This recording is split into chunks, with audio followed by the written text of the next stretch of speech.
الحمدللہ رب العالمین والعاقبۃ للمتقین والصلاۃ والسلام علی رسول الکریم اما بعد فاعوذ باللہ من الشیطان الرجیم بسم اللہ الرحمن الرحیم یا ایھا الذین آمنوا اتقوا اللہ وکونوا مع الصادقین صدق اللہ مولانا العظیم بلغنا رسولہ نبی الامین الکریم ونحن علی ذلک لمن الشاہدین والشاکرین والحمد للہ رب العالمین۔ آئیے کچھ معروضات پیش کرنے سے پہلے بہتر اور مناسب سمجھتا ہوں ہم سب مل کر دونوں عالم کے مالک و مختار، ڈوبتی ہوئی نیا کو تیرانے والے آقا، سورج کو پلٹانے والے آقا، چاند کے دو ٹکڑے کرنے والے آقا، کنکریوں سے کلمہ پڑھانے والے آقا، درختوں کو اپنے پاس بلانے والے آقا، گنبد خضرا میں آرام فرمانے والے آقا، اندھیری قبر میں روشنی فرمانے والے آقا، جہنم سے بچانے والے آقا، جنت کا مزدہ سنانے والے آقا، ہم جیسے گنہگاروں کو اپنے سینے سے لگانے والے آقا، حضرت جناب احمد مصطفیٰ محمد مصطفیٰ صلی اللہ تعالی علیہ وسلم کی مقدس بارگاہ میں جھوم جھوم کر درود پاک کا نذرانہ عقیدت پیش کر لیجئے۔ پڑھیے اللہم صلی علی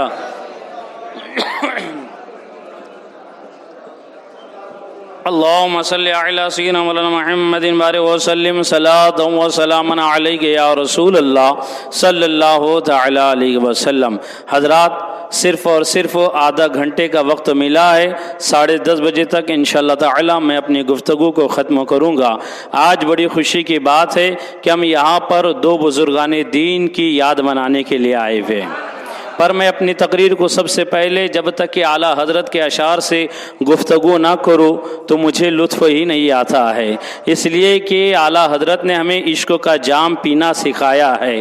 ہمارے سینوں میں اگر محبت رسول ہے تو یہ اعلیٰ حضرت کا صدقہ ہے۔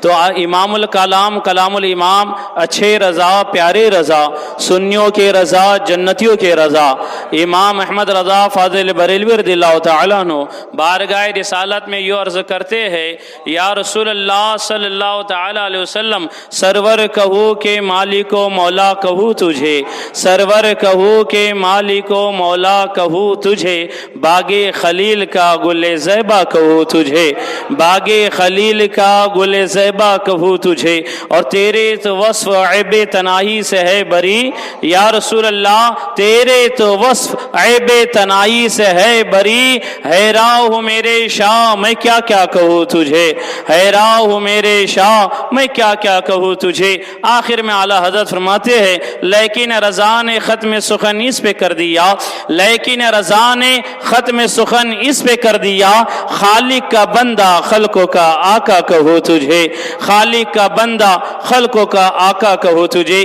عزیزان ملت اسلامیہ، آج ہم جس آقائی و مولائی کی بارگاہ میں حاضر ہوئے ہیں، سب سے پہلے قطب ناسک، شاہین شاہ ناسک، حضرت سیدنا صادق شاہ حسینی علیہ الرحمت و رضوان، یہ وہ ہم سب کے آقا ہے جن کے عرس کی تاریخ 16 ذی الحجہ ہے، جس میں حضرت کا وصال پاک ہوا ہے، اور حضرت ہی کے سچے غلام، عاشق اولیاء کرام، حضرت پیر طریقت، رہبر شریعت، ناشر مسلک اعلیٰ حضرت مفتی اعظم مہاراشٹر حضرت علامہ مولانا الحاج مفتی محمد مجیب اشرف صاحب قبلہ خلیفہ حضور مفتی اعظم ہند کے وصال کی تاریخ 15 ذی الحجہ ہے، لہٰذا ہم ان دونوں بزرگوں کی یاد منانے کے لیے آئے ہیں۔ تو پہلے جو ہمارے آقا ہے، پہلے جو شہنشاہ ناسک ہے، پہلے جو قطب ناسک ہے، پہلے ہمارے پیر و مرشد حضور اشرف الفقہا کے بھی جو آقا ہے،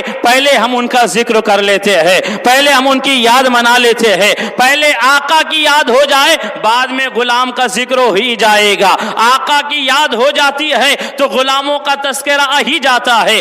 آئیے میں آپ کو بتاتا ہوا چلو کہ کون ہے شہنشاہ ناسک, کیا ہے شہنشاہ ناسک. آپ جانتے ہو کہ ہندوستان پر میرے آقا علیہ السلام کا سب سے بڑا احسان یہ ہے کہ تمام ہندوستان والوں کے لیے اگر کسی کو بھیجا تو اپنے لختے جگر, اپنے نور نظر حضرت خواجہ معین الدین اجمیری کو پورے ہندوستان والوں کی ہدایت کے لیے بھیجا. اور جب اہل ناسک کی بات آتی ہے, شہر گلشن آباد کی بات آتی ہے, جب عاشقوں کی بات آتی ہے, جب وفاداروں کی بات آتی ہے, جب غلاموں کی بات آتی ہے تو سارے ہندوستان والوں کے لیے, اس لیے کہ ہندوستان بہت بڑا ہے, اس کی بازیابی کے لیے, اس کے اسلام کو پھیلانے کے لیے میرے آقا نے انتخاب فرمایا تو میرے خواجہ کا انتخاب فرمایا. اور جب ناسک کی بات آتی ہے, گلشن آباد کی بات آتی ہے تو میرے آقا نے خود اپنا لختے جگر, اپنا نور نظر, جو مدینے کی گلیوں میں رہنے والا, جو مدینے کی گلیوں میں پلنے والا, جو سرکار کی اولاد میں سے جو حسنی سید زادہ, جو حسینی سید زادہ, آقا نے اپنے گھر کا شہزادہ گلشن آباد والوں کے لیے عطا فرمایا. آقا نے اپنا لختے جگر, میرے خواجہ بھی تو سنجر کی سرزمین سے ہوتے ہوئے مدینہ شریف تشریف لائے اور مدینہ سے ہوتے ہوئے ہندوستان میں آئے. میرے آقا خواجہ غریب نواز مدینے کے واسی نہیں ہے, مدینہ کے رہنے والے نہیں ہے, مگر میرے آقا نے گلشن آباد والوں پر ایسا احسان عطا فرمایا, ایسا احسان عطا فرمایا کہ خود اپنی آل میں سے, خود اپنی اولاد میں سے, اپنے لختے جگر, اپنے نور نظر حضرت صادق شاہ حسینی کو گلشن آباد والوں کے لیے عطا فرمایا. اور جب شہنشاہ ناسک, قطب ناسک جب اس گلشن آباد کی سرزمین پر تشریف لائے, وقت تو نہیں ہے کہ میں آپ کو تفصیل میں بتاؤں, پر دو واقعات حضرت شہنشاہ ناسک کے آپ کی بارگاہ میں نظر کرنا چاہتا ہوں. جب اس شہر میں تشریف لائے تو یہاں پر اکثر اور بیشتر علاقہ کفر ہی کفر میں مبتلا تھا. کوئی پتھروں کی پوجا, کوئی پیڑ کی پوجا, کوئی سانپ بچھوؤں کی پوجا, نہ جانے کیسی کیسی عبادتوں کے اندر مشغول تھا.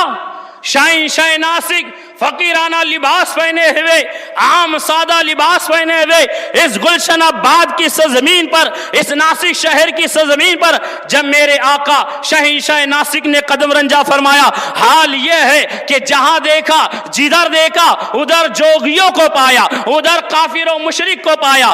آپ نے تنہا حضرت شہنشاہ ناسک نے اللہ کے دین کی تبلیغ کیسے فرمائی, آئیے بتاتا وہ چلو. جب آپ اسی جونے ناسک کی سرزمین پر تشریف لائے, انہی علاقوں میں تشریف لائے تو دیکھا کہ ایک نیم کا پیڑ ہے, اسی کے قریب میں کچھ جوگی لوگ بیٹھے ہوئے ہیں, کچھ سادھو لوگ بیٹھے ہوئے ہیں, اور ایک بہت بڑا قامت والا پتھر کا بنا ہوا مجسمہ ہے, بہت بڑی مورتی ہے جس کے آگے جوگی لوگ پوجا کر رہے ہیں, جس کے آگے لوگوں نے اپنے سر کو جھکائے ہوا ہے. حضرت شہنشاہ ناسک تنہا اپنے ہاتھ میں تسبیح لیے ہوئے, اپنے ہاتھ میں مسلح لیے ہوئے اسی نیم کے پیڑ کے قریب آ کر کے بیٹھ جاتے ہیں. لوگوں نے کہا, جوگیوں نے کہا, حضور اے آنے والا تو مسلمان دکھائی دے رہا ہے, آنے والے کے چہرے کی نورانی پیشانی یہ بتا رہی ہے یہ کسی اور کے آگے نہیں, پروردگار عالم کے آگے پیشانی کو جھکانے والا ہے. لب پر لا الہ الا اللہ کی صدا ہے. چنانچہ کافروں نے کہا, مشرکوں نے کہا, اے بزرگوار آپ ہمارے برادر معلوم نہیں ہوتے ہیں, آپ یہاں سے چلے جائیے, آپ یہاں سے ہٹ جائیے, اس لیے کہ یہاں ہمارا قبضہ ہے, ہم یہاں کے رہنے والے ہیں, ہم یہاں پر اسی بت کی پوجا کرنے والے ہیں, لہذا آپ یہاں سے چلے جائیے. حضرت شہنشاہ ناسک مسکراتے ہیں, فرماتے ہیں میں یہاں سے کیوں جاؤں, میں تو یہاں آیا ہی ہوں, مجھے تو یہاں کے لیے ہی خاص بھیجا گیا ہے, میں یہاں سے کہاں جانے والا ہوں. کہا نہیں, یہ ہمارا علاقہ ہے, ہم اس کی پوجا کرتے ہیں, اور ہم تمہیں دیکھ رہے ہیں، تم یہاں پر مصلی لیے ہوئے، تسبیح لیے ہوئے بیٹھے ہیں، اپنے رب کو پکار رہے ہیں، اپنے رب کی عبادت کر رہے ہیں، اور یہاں دیکھو تو ہمارا بہت بڑا بت خانہ ہے، یہ بہت بڑا پتھر کا مجسمہ جو رکھا ہوا ہے، یہ ہمارا معاذ اللہ سما معاذ اللہ بہت بڑا بھگوان ہے، معاذ اللہ سما معاذ اللہ۔ ان کی بولی کے اندر بہرحال حضرت شہنشاہ ناسک نے کہا میں یہاں سے نہیں جانے والا ہوں، ہاں اگر میں کچھ بولوں تو یہ بولوں گا۔ شہنشاہ ناسک نے فرمایا میں نہیں جانے والا، ہاں تم خود یہاں سے چلے جاؤ۔ کہاں ہم کیسے جائیں؟ زمین ہماری، آبادی ہماری، قبضہ ہمارا، اور تم یہ تنہا آ کر کے ہم سے کہہ رہے ہو کہ یہاں سے چلے جاؤ۔ حضرت شہنشاہ ناسک نے کہا تو تم اپنا کام کرو، ہمیں اپنا کام کرنے دیا جائے، تم ہم کو یہاں سے ہٹانے والے کون ہوتے ہو؟ لوگوں نے کہا دیکھیے بات بہت آگے بڑھے گی، آپ ہمارے سماج کے نہیں ہے، آپ ہمارے معاشرے کے نہیں ہے، آپ یہاں سے چلے جائیے۔ چنانچہ شہنشاہ ناسک نے فرمایا میں یہاں سے نہیں جانے والا ہو، ہاں اگر تمہیں جانا ہے تو تم چلے جاؤ۔ تو کچھ آگے بوڑھے جو عمر دراز تھے وہ آگے بڑھے اور بڑھ کر کے کہنے لگے اے مسلمان، اے فقیر آنے والے، ذرا یہ تو بتا اگر ہم یہاں سے چلے بھی جائے تو یہ اتنا بڑا مجسمہ جو ہزاروں کلو کا پتھر جس کو ہم معبود مانتے معاذ اللہ، اس معبود کو کیسے ہم یہاں سے لے جائیں گے؟ تو شہنشاہ ناسک مسکرا کر فرماتے ہیں اگر تم یہاں سے جانے کا ارادہ کرو گے تو یہ بھی واپس تمہارے پیچھے پیچھے چلا جائے گا۔ اب لوگوں کے ہوش اڑ گئے، کہنے لگے ایسا ہو ہی نہیں سکتا ہے، یہ پتھر کا بنا ہوا مجسمہ، ہم یہاں سے تو چلے جائیں گے پر اس بڑے مجسمے کو کیسے لے جائیں گے؟ یہ ہم سے اٹھ نہیں سکتا ہے، یہ اتنا بڑا اتنا وزندار پتھر جسے ہم لے جا نہیں سکتے ہیں۔ شہنشاہ ناسک نے فرمایا تم مت لے جاؤ، میں اس سے کہوں گا کہ تو ان کے پیچھے چلا جا، یہ تمہارے پیچھے پیچھے آ جائے گا۔ تو پھر کہا جوگیوں نے اگر ایسی ہی بات ہے تو پھر دیکھ لیتے ہیں، ہم جگہ بھی چھوڑنے کے لیے تیار ہے، ہم میدان چھوڑنے کے لیے تیار ہے، ہم علاقہ چھوڑنے کے لیے تیار ہے، صرف یہ دیکھنا چاہتے ہیں کہ یہ ہمارے پیچھے پیچھے کیسے آتا ہے۔ شہنشاہ ناسک مسکرا کر فرماتے ہیں تم یہاں سے جانے کا ارادہ تو کرو۔ اب جیسی جوگیوں نے جانے کا ارادہ کیا، اٹھ کر کے چل دیے، تو دیکھنے والوں نے کیا دیکھا؟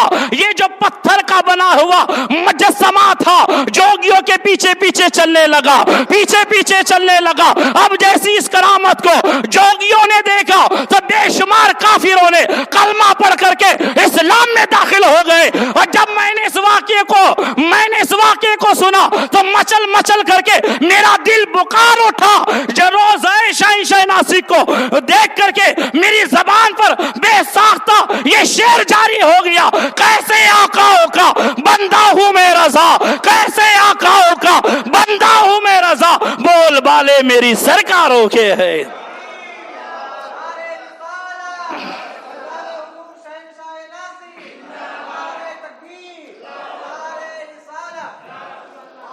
حضرات گرامی، شہنشاہ ناسک کی کرامت کو دیکھ کے دو چند لوگ ایمان لے آئے، پر جن کا دل سخت ہوتا ہے، جن کے دلوں پر مہر لگی ہوتی ہے، وہ پلٹ کر کے آنے والے نہیں۔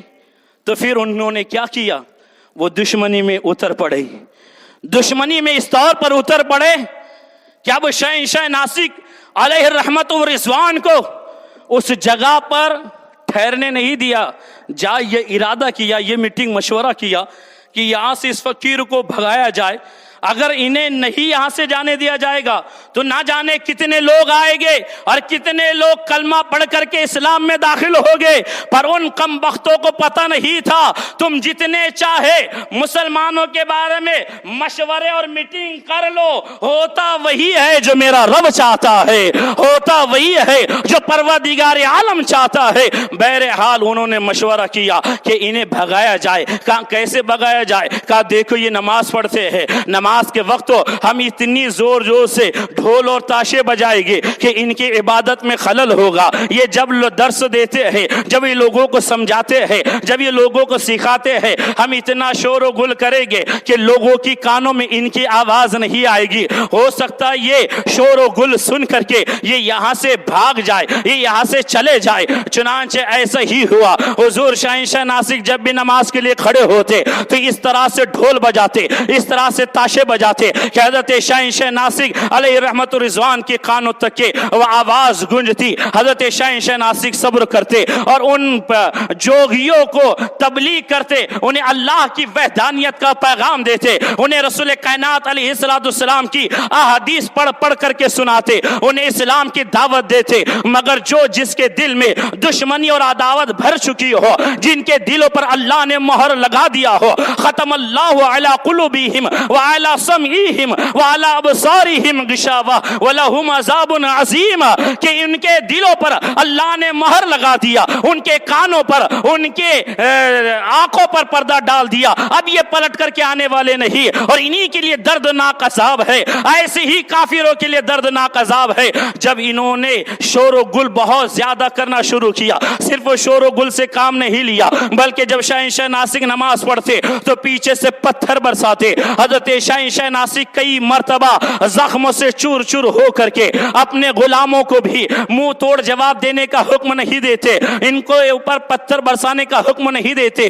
بلکہ ان کے لیے دعائیں کرتے، ان کے لیے دعائیں فرماتے رہتے. مگر ان کافروں نے جو تھام لیا تھا، جو ذہن میں بیٹھا لیا تھا، وہی کرتے رہے. ایک دفعہ حضرت شہنشاہ ناسک نماز میں مشغول تھے، پتھروں کی بارش اس قدر برسائی گئی کہ شہنشاہ ناسک کا جسم لہو لہان ہو گیا. یہاں تک کہ آپ سجدے میں ہیں، سجدے میں بھی پتھروں کی بارش اور ڈھول اور تاشے بجائے جا رہے ہیں. یہاں تک کہ جب آپ نے نماز کا سلام پھیرا ہے، سلام پھیرنے کے بعد میں آپ نے رب العالمین کی بارگاہ میں دعا مانگی. دعا مانگنے کے بعد میں آپ نے اپنے دونوں ہاتھوں کو چہرے مبارک پر پھیرا، اور پھیرنے کے بعد میں ان کافروں کی طرف دیکھا. اس جوگواڑا محلہ جو آج بھی جوگواڑے کے نام سے مشہور ہے، اسی جگہ پر یہ جوگیوں کا بسیرا تھا. چنانچہ جلال بھری آنکھوں سے ان کافروں کی طرف جب نگاہ ڈالی، اور ڈالنے کے بعد میں اپنا مسلح پلٹ دیا.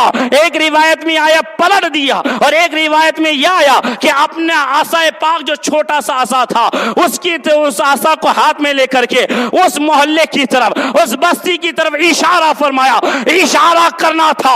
ایک ولی کو جب جلال آتا ہے تو پھر اللہ تبارک و تعالی ان بستی والوں پر کیسا قہر اور عذاب نازل فرماتا ہے. اب جیسے اشارہ کیا تو پورا کے پورا محلہ ہی الٹ کر کے پلٹ کر کے رکھ دیا گیا. سارے جوگی نیچے زمین میں دب کر کے فنا ہو گئے، ختم ہو گئے، ہلاک ہو گئے، کوئی باقی نہ رہا. میں نے جب یہ واقعہ پڑھا تو دل مچل گیا، اور میں نے یہ سوچنے پر مجبور ہو گیا کہ جب شہنشاہ ناسک جلال میں آ جاتے ہیں تو بستی کو پلٹ دیتے ہیں. اے میرے پیارے، تو شہنشاہ ناسک کا سچا وفادار ہو جا، تو شہنشاہ ناسک کا سچا غلام ہو جا.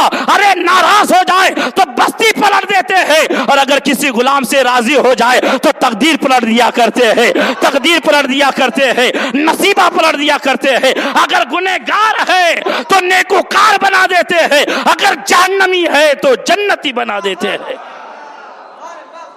تیرے غلاموں کا نقش قدم ہے راہ خدا، تیرے غلاموں کا نقش قدم ہے راہ خدا. وہ کیا بہک سکے جو یہ سراغ لے کے چلے، وہ کیا بہک سکے وہ جو یہ سراغ لے کے چلے. اور نگاہ ولی میں وہ تاثیر دیکھی، نگاہ ولی میں وہ تاثیر دیکھی، بدلتی ہوئی ہزاروں کی تقدیر دیکھی، بدلتی ہوئی ہزاروں کی تقدیر دیکھی. میرے پیارے اندازہ لگائیں، یہ شہنشاہ ناسک علیہ رحمت الرضوان مجسمہ سے کی طرف اشارہ کرتے ہیں تو بے جان پتھر بھی چلنا شروع ہو جاتا ہے. بستی کی طرف اشارہ کر دے تو پلٹ کر کے رکھ دے. آخر یہ ہوتا کیوں ہے؟ آخر ہم دیکھتے ہیں کہ ہماری ہی طرح ان کے بھی دو ہاتھ ہیں، ہمارے بھی دو ہاتھ ہیں، ان کے بھی دو پیر، ہمارے بھی دو پیر. معاملہ کیا ہے؟ ہم اشارہ کر دیں تو کوئی مکھی اڑ نہیں سکتی ہے، اور وہ اشارہ کر دے تو پتھر کا بنا ہوا مجسمہ چلنے لگ جائے، آخر ہوتا کیوں ہے؟ تو میں نے حدیث پاک پڑھا جس کا مفہوم یہ ہے کہ جو اللہ کا ہو جاتا ہے ساری خدائی اس کی ہو جاتی ہے، ساری خدائی اس کی ہو جاتی ہے۔ اور ایک حدیث کا مفہوم یہ ہے کہ جب کوئی اللہ کا ولی بن جاتا ہے تو حضور فرماتے ہیں پھر زبان بندے کی ہوتی ہے، بولنا خدا کا ہوتا ہے، ہاتھ بندے کے ہوتے ہیں، پکڑنا خدا کا ہوتا ہے، آنکھ بندے کی ہوتی ہے، دیکھنا خدا کا ہوتا ہے، ارے زبان بندے کی ہوتی ہے، بولنا خدا کا ہوتا ہے۔ یہی وجہ تھی کہ حضور اشرف الفقہاء علیہ رحمت و رضوان بھی اس حدیث کے مصداق کیسے اترتے ہیں، اس حدیث کے اوپر حضرت اشرف الفقہاء علیہ رحمت و رضوان کی ذات کو دیکھ لیجئے اس حدیث کی روشنی میں، تو سرکار اشرف الفقہاء بھی حضور شہنشاہ ناسک کے ایسے سچے وفادار غلام اور ولایت والے ولی کامل نظر آتے ہیں کہ حضور اشرف الفقہاء کی زبان میں بھی اللہ نے وہ تاثیر عطا فرمائی تھی کہ جو آپ بولتے اللہ اسے پورا فرما دیتا۔ کئی واقعات ہیں، آپ کو بتاتا وچولو، پہلے اس سے پہلے آپ کو بتاؤ کہ کون ہے اشرف الفقہاء، کیا ہے اشرف الفقہاء۔ حضور اشرف الفقہاء کی ذات وہ مقدس ذات ہے کہ مالیگاؤں کی سرزمین پر جلسہ عام میں جانشین حضور مفتی اعظم ہند تاجدار اہل سنت حضرت علامہ مولانا مفتی اختر رضا خان حضور ازہری میاں صاحب قبلہ نے مالیگاؤں کے بڑے جلسے میں ارشاد فرمایا تھا کہ مجیب اشرف اپنے وقت کا مفتی ہے۔ زور سے بولو، یہ جملہ کسی عام سے نہیں، کسی چھوٹے سے نہیں، بلکہ جو تاجدار اہل سنت، جو تاج الشریعہ کی نام سے جانے جانے والی ذات ہے، ایسی شخصیت کی زبان سے نکلنا یہ جملہ کہ مجیب اشرف تو اپنے وقتوں کا مفتی ہے، اتنا کہنا تھا کہ غلاموں نے عرض کیا حضور آپ نے تو انہیں مفتی بنا دیا ہے، مگر ہماری نگاہوں میں ہم آپ کے قدموں کے کی دھول سے فیض پانے والے غلام ہے، آقا آپ نے انہیں مفتی کہا ہے اور ہم انہیں مفتی اعظم مہاراشٹر کہتے ہیں، ہم انہیں مفتی اعظم مہاراشٹر کے نام سے جانتے ہیں، ہم انہیں مفتی اعظم کے نام سے پہچانتے ہیں۔ حضور تاج الشریعہ کا یہ جملہ اتنا مقبول ہوا کہ جہاں میرے تاج الشریعہ نے فرمایا مجیب اشرف اپنے وقتوں کا مفتی ہے تو غلاموں نے انہیں مفتی اعظم مہاراشٹر کے نام سے پکارنا شروع کر دیا۔ یہ فیض تھا تاج الشریعہ کی بارگاہ سے اور میرے مفتی اعظم ہند کی بارگاہ سے حضور اشرف الفقہاء کو کیا فیض ملا جانتے ہو؟ جب حضور اشرف الفقہاء علیہ رحمت رضوان کی دستار بندی کا وقت تھا، دستار بندی ہونے والی تھی، اس دن امتحان لینے کے لیے حضور محدث اعظم ہند علیہ رحمت و رضوان کی چوچا شریف سے تشریف لائے ہوئے تھے اور خود تاجدار اہل سنت مفتی اعظم ہند نے بھی حضور اشرف الفقہاء علیہ رحمت و رضوان کا بذات خود امتحان لیا۔ محدث اعظم ہند نے جب امتحان لینے کے بعد تمام سوالات کے جوابات پانے کے بعد محدث اعظم ہند نے حضور اشرف الفقہاء کی پیشانی کو چوم کر کے برجستہ ایک جملہ کہا تھا، ھذا من فضل ربی، یہ میرے رب کا فضل ہے کہ جسے چاہتا ہے علم عطا فرما دیتا ہے، جسے چاہتا ہے اس کے ذہن کو کشادہ فرما دیتا ہے۔ اور مفتی اعظم ہند نے دستار بندی کے دن حضور اشرف الفقہاء علیہ رحمت رضوان کے سر پر جو دستار بندی کا امامہ شریف تھا وہ باندھا۔ جب تمام طلبہ کے دستار بندی ہو گئی تو خود مفتی اعظم ہند نے اپنے سر کا امامہ شریف نکالنے کے بعد اپنے ہاتھوں سے حضور اشرف الفقہاء علیہ رحمت رضوان کے سر پر امامہ شریف باندھا اور باندھنے کے بعد سارے مجمع عام میں حضور مفتی اعظم ہند نے خلافت سے بھی نوازا۔ یہ نعمت ہر کسی کو نہیں ملا کرتی ہے، ہر کسی کو نہیں ملا کرتی ہے۔ یہ کون ہے؟ یہ مفتی اعظم ہند علیہ رحمت رضوان کی بارگاہ میں سے فیض پانے والے حضور اشرف الفقہاء ہے کہ تقریباً کئی سال تک حضور اشرف الفقہاء علیہ رحمۃ رضوان حضور مفتی اعظم ہند کی جوتیوں کو اٹھا کر کے اپنے سینے سے لگایا کرتے تھے. یہ فائز تھا مفتی اعظم ہند علیہ رحمۃ رضوان کا. آئیے آپ کو بتاتا وہ چلو. اتنا ہی نہیں بلکہ جب حضور اشرف الفقہاء علیہ رحمۃ رضوان ہندوستان سے چل کر کے جب قریبی پڑوسی ملک میں پہنچنے کے بعد وہاں پر بھی حضرت پیر علاؤ الدین گیلانی علیہ رحمت و رضوان جو کہ شہزادے غوث اعظم ہے، انہوں نے بھی جب حضور اشرف الفقہاء کے چہرے کو دیکھا، آپ کے بیان کو سنا، تو حضرت پیر علاؤ الدین گیلانی علیہ رحمت و رضوان نے بھی آپ کو اپنی خلافت سے نوازا. اتنا ہی نہیں، جب حضور اشرف الفقہاء ہندوستان سے سفر کرتے ہوئے غوث اعظم رضی اللہ تعالیٰ عنہ کی بارگاہ میں پہنچتے ہیں، آپ نے مزار پر انور کی حاضری دی. حضور غوث پاک رضی اللہ تعالیٰ عنہ کی بارگاہ میں جب حاضری دی اور وہاں پر فاتحہ خوانی کی، تو آپ کی مزار شریف پر جو سجادہ نشین تھے حضرت ابو یوسف گیلانی علیہ رحمت و رضوان، جو کہ حضرت غوث اعظم کے صاحبزادے حضرت عزیز ملت حضرت عبدالعزیز علیہ رحمت رضوان کی آل میں سے، اولاد میں سے حضرت ابو یوسف گیلانی اس وقت تو سجادہ نشین تھے. حضرت اشرف الفقہاء علیہ رحمت رضوان کو دیکھا تو اپنے خاص حجرے میں بلوایا. بلوانے کے بعد میں انہیں اپنے سینے سے لگایا. لگانے کے بعد میں انہیں یعنی حضرت اشرف الفقہاء علیہ رحمت رضوان کو اپنی خلافت اور اجازت سے نوازا. سبحان. اتنا ہی نہیں بلکہ چندو تبرکات حضور غوث پاک رضی اللہ تعالیٰ عنہ کے مزار کے آپ کو عطا کیے.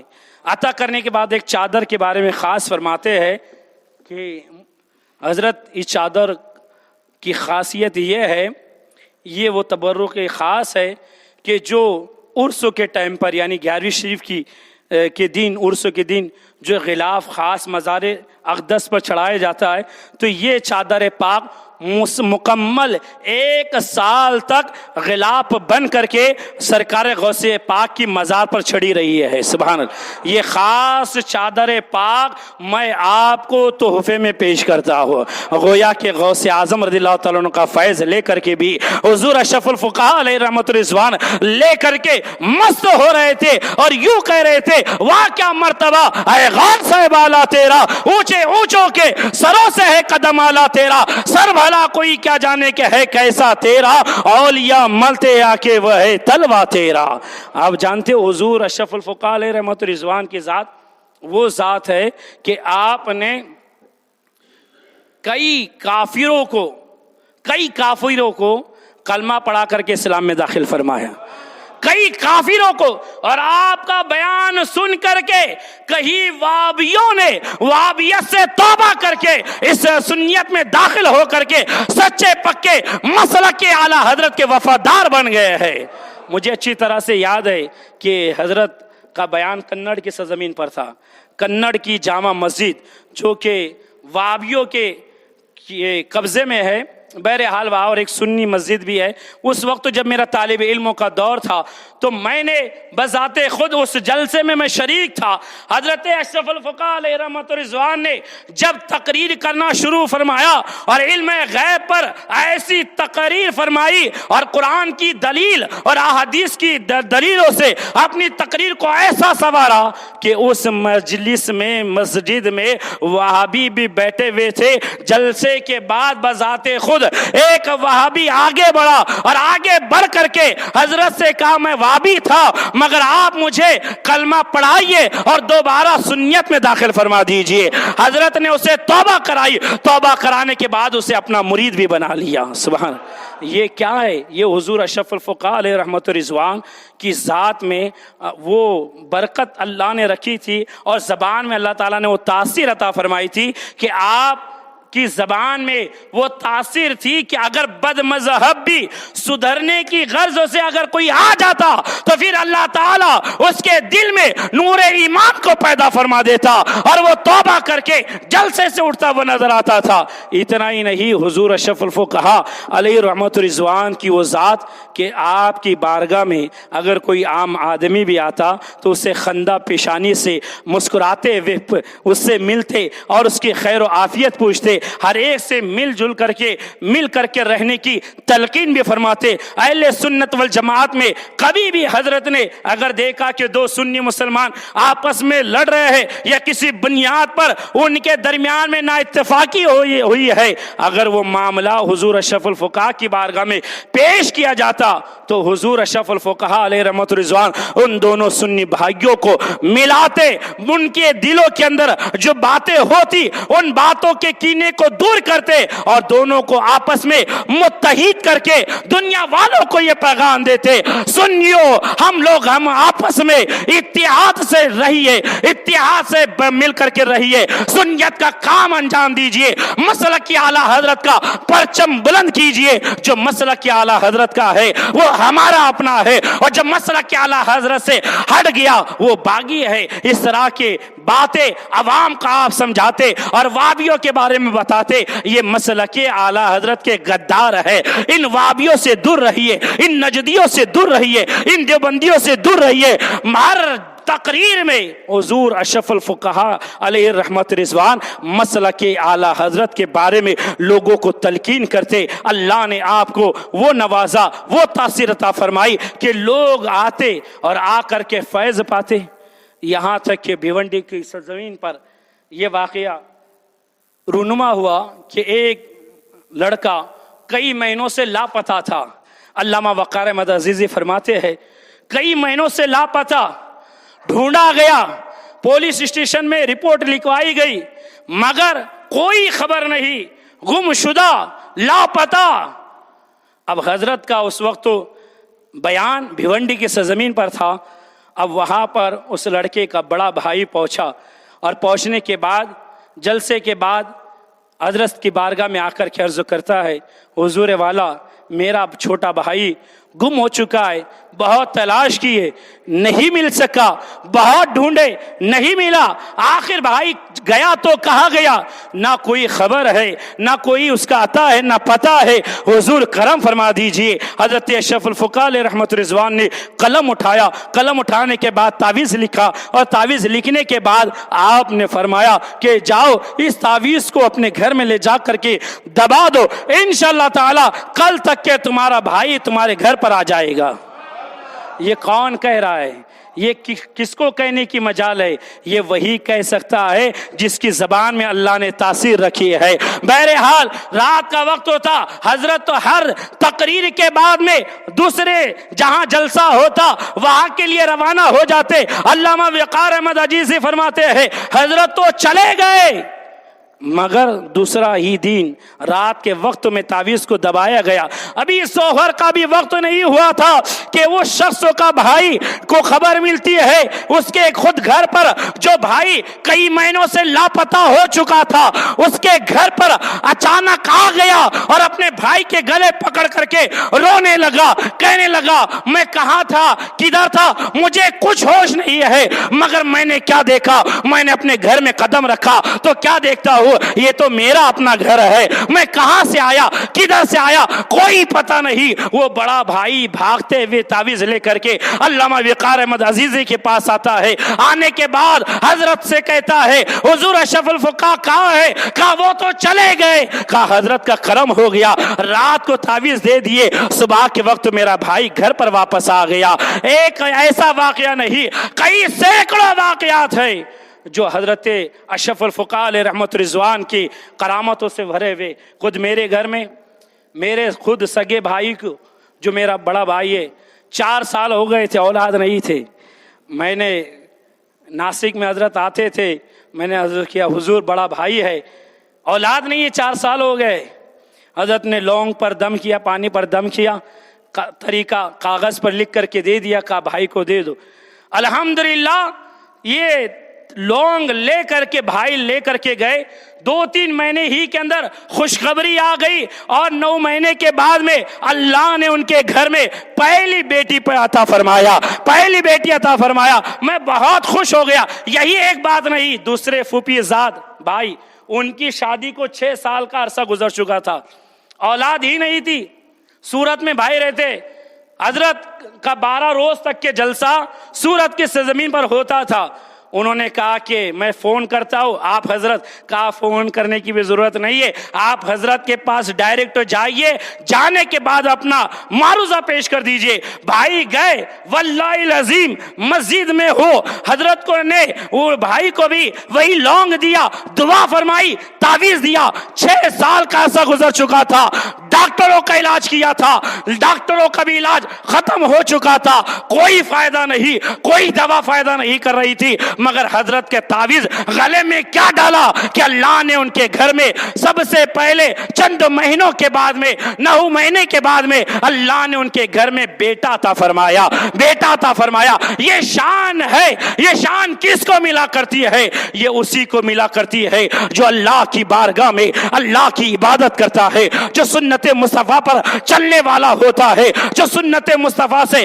ہٹا نہیں کرتا ہے, جو سنت مصطفیٰ کے مطابق اپنی زندگی کو گزارا کرتا ہے, اسی کو یہ رتبہ ملا کرتا ہے, اسی کو یہ درجہ ملا کرتا ہے. حضور مفتی مجیب اشرف علیہ رحمت رضوان کو یہ تعویذات سے بھی اگر فیض ملتا ہے تو واللہ العظیم یہ فیض حضور اشرف الفقہاء علیہ رحمت رضوان کو اگر کسی در سے ملا تھا تو وہ کوئی اور در نہیں, وہ مفتی اعظم ہند کا در ہے کہ مفتی اعظم ہند کی جوتیاں اٹھا اٹھا کر کے جو فیض حضور مفتی اعظم ہند کو, مفتی اعظم ہند کا حضور اشرف الفقہاء کو ملا, کسی اور کو نہیں ملتا وہ نظر آتا ہے. حضور اشرف الفقہاء علیہ رحمت رضوان ایسے مقبول, آخری جملہ, ایسے مقبول کہ ساری زندگی آپ نے مسلک اعلیٰ حضرت کی خدمت کو انجام دیا, اور آپ کا کوئی بھی بیان کسی بھی موضوع پر ہو, آپ کا آخر میں یہی ایک جملہ ہوتا تھا, یہی پیغام دیا کرتے تھے, لوگوں مسلک اعلیٰ حضرت کو مضبوطی سے تھام لو, لوگوں مسلک اعلیٰ حضرت کو مضبوطی سے تھام لو, جو اس سے ہٹ گیا وہ گمراہ ہو گیا, اور جس نے اس مسلک کو تھامے رکھا وہ کامیاب ہو گیا, وہ دنیا میں بھی کامیاب ہو گیا, وہ آخرت میں بھی کامیاب ہو گیا. یہی تلقین علماء کو بھی عطا کرتے, اور یہی باتیں اپنے مریدوں غلاموں کو اور واعظ و نصیحت کے ذریعے سے لوگوں تک کے پہنچاتے. یہی وجہ ہے کہ جو حضور اشرف الفقہاء علیہ رحمت و رضوان کے مرید ہے, یقیناً وہ مسلک اعلیٰ حضرت کے وفادار شیدائی غلام بن کر کے نظر آتے ہیں. اور جانتے ہو حضور اشرف الفقہاء علیہ رحمت رضوان کو مقام اور مقبولیت اس بات سے آپ اندازہ لگا سکتے, جب عرس قاسمی میں حضرت حضور اشرف الفقہاء علیہ رحمت رضوان جب ماررہ شریف پہنچے, تو ماررہ شریف میں عرس قاسمی میں جب پہنچے تو اس وقت تو حضور احسن العلماء حضرت حیدر حسن صاحب قبلہ علیہ رحمت رضوان اس وقت تو سجادہ نشین تھے. آپ کے حجرے میں حضور احسن العلماء تشریف فرماتے, اور وہیں پر حضور شارح بخاری حضور مفتی شریف الحق امجدی علیہ رحمت و رضوان بھی وہاں پر پہلے سے موجود تھے. جب حضور اشرف الفقہاء علیہ رحمت رضوان اس حجرے میں داخل ہوئے, احسن العلماء کے قدموں کا بوسہ لیا, ہاتھوں کو چوما, اس کے بعد اپنے استاد گرامی استاد قل حضرت مفتی شارح بخاری مفتی شریف الحق امجدی علیہ رحمت رضوان سے ملاقات فرمائی. تو حضرت نے, اور اٹھ کر کے اٹھنے ہی والے تھے کہ حضور شارح بخاری نے ہاتھ پکڑ کر کے حضرت کو بیٹھا دیا اور تعارف کرایا کہ یہ علامہ غلام یزدانی صاحب قبلہ کے سگے بھانجے ہیں اور میرا شاگرد ہے. اتنا ہی نہیں, آگے کا جملہ خاص ہے. حضور شارح بخاری فرماتے ہیں, حضور احسن العلماء سے فرماتے ہیں, یہ جملہ آج بھی سنہرے حروفوں سے لکھا ہوا ہے کہ فرماتے ہیں کہ حضور شریف الحق جو استاد ہے حضور اشرف الفقہاء علیہ رحمت رضوان کے, مفتی شریف الحق امجدی علیہ رحمت رضوان حضور احسن العلماء سے فرماتے ہیں, حضور والا حضور احسن العلماء یہ میرا شاگرد ہے. کل قیامت کے دن رب کائنات اگر مجھ سے پوچھے گا شریف الحق کیا لایا ہے, کیا لایا ہے, کیا لایا ہے, اتنا کہنے کے بعد کتاب میں لکھا ہوا ہے کہ حضور شارح بخاری کی آواز بھرا گئی, آنکھوں میں آنسو آ گئے. حضور احسن العلماء سے کہتے ہیں قیامت کے دن میرا رب مجھ سے پوچھے گا شریف الحق کیا لایا ہے, کیا لایا ہے, کیا لایا ہے, تو میں برجستہ رب کی بارگاہ میں عرض کر دوں گا مجیب اشرف کو لایا ہو, مجیب اشرف کو لایا ہو, مجیب اشرف کو لایا ہو. حضور احسن العلماء نے بھی اپنی آنکھوں میں آنسو لے آئے. حضور احسن العلماء کی آنکھوں سے آنسو جاری ہو گئے, شارع بخاری کی آنکھوں سے آنسو جاری ہو گئے, اور جتنے لوگ کمرے میں بیٹھے ہوئے تھے ہر ایک کی آنکھیں نمناک ہو گئی. یہ محبت تھی, یہ مقبولیت تھی جو اللہ نے حضور اشرف الفقہاء علیہ رحمت و رضوان کو عطا فرمایا. جب حضور اشرف الفقہاء علیہ رحمت و رضوان کا وصال پاک ہوا اور آپ کا جنازہ رکھا گیا اور لوگوں کو جب زیارت کرائی گئی تو دیکھنے والوں نے دیکھا اور دیکھ کر کے یہی بتایا کہ پیشانی سے گویا کہ نور نکل رہا تھا, نور نکل رہا تھا. اور جب قبر میں رکھا گیا تو گویا کہ دیکھنے والا ہر دیکھنے والا یہی دیکھ کر کے کہہ رہا تھا لحد میں عشق رخے شہ کا داغ لے کے چلے, لحد میں عشق رخے شہ کا داغ لے کے چلے, اندھیری رات سنی تھی چراغ لے کے چلے. اللہ تعالیٰ کی بارگاہ میں دعا ہے اللہ تعالیٰ ہم سبھی کو فیضان اشرف الفقہاء علیہ رحمت و رضوان سے مالا مال عطا فرمائے. حضور شاہ ناسک کے فیضان سے بھی ہم سبھی کو اللہ تعالیٰ مالا مال عطا فرمائے. آمین ثم آمین. خوب کی سیر چمن پھول چنے شاد رہے, باغ با جاتا ہوں میں گلشن تیرا آباد رہے. السلام علیکم.